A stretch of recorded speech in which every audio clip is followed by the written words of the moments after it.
Hey guys, what's going on? It's me, Peter Sawlit, doing my video book review on The Charlton Story by Earl P. Charlton II and also George Winnis. Um, the genre of this book is autobiography. It's also very educational and has a lot of historical dates and facts. Uh, there's a lot that you can take from this book that really shows you how far along business has come from. Um, there's a lot of main characters in this book. Obviously, Earl Charlton being the main character. He was born in Chester, Connecticut, and he had very humble beginnings. His father being a blacksmith, so naturally they didn't have that much money. But he was always hungry for more. Also, there was Frank Woolworth. Um, he was a very successful businessman that owned the F.W. Woolworth and Co.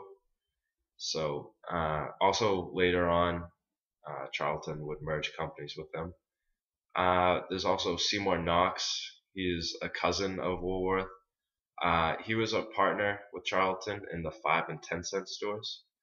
Also, Simon Capstein. He was Charlton's right-hand man, and he would be sent to the stores if they weren't going so well, and he would work with the managers to help fix whatever problems they were having.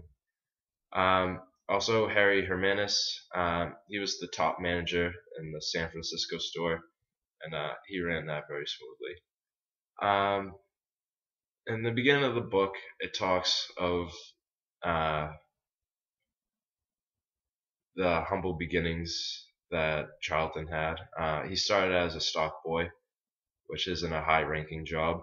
Um, Basically, he would just make sure everything was stocked and get the display window ready.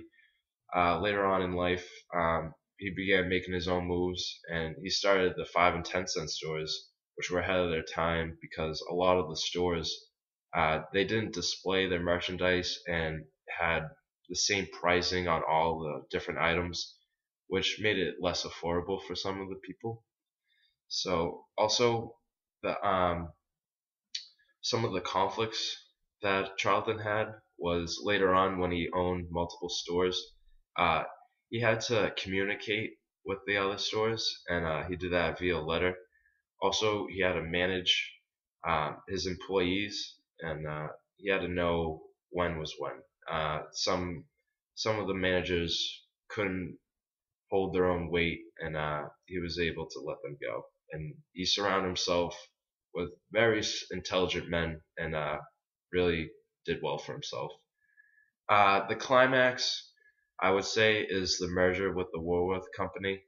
That just really expanded the whole company and really allowed them to make some serious dough. That was very impressive. The resolution of the story would have to be Charlton's retirement and also eventually his death. Um, he left a huge legacy behind him, made millions of dollars, and he was also very generous with what he did with that money. He made a lot of donations and also started the Charlton College of Business, which is still a very influential college today that a lot of students go to get a great education.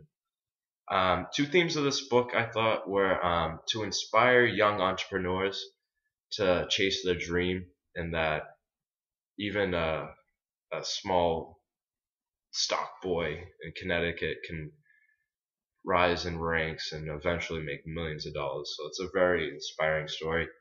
Also, I thought it was the theme was to educate people on how the business model started and how far it's come since we began trading and selling items in stores, and look what we have today.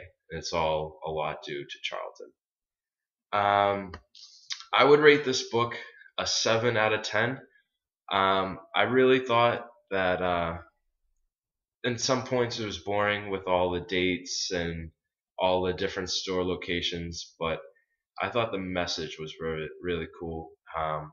It showed you like step by step basically of how Charlton came to power and came to fame and fortune, and I thought that was really inspiring. I would recommend this book to anyone who's interested in business.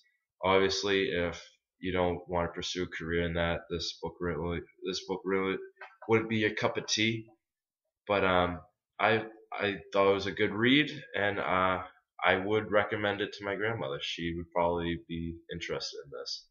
So thanks for watching. Hopefully you learned a little bit, and thank you.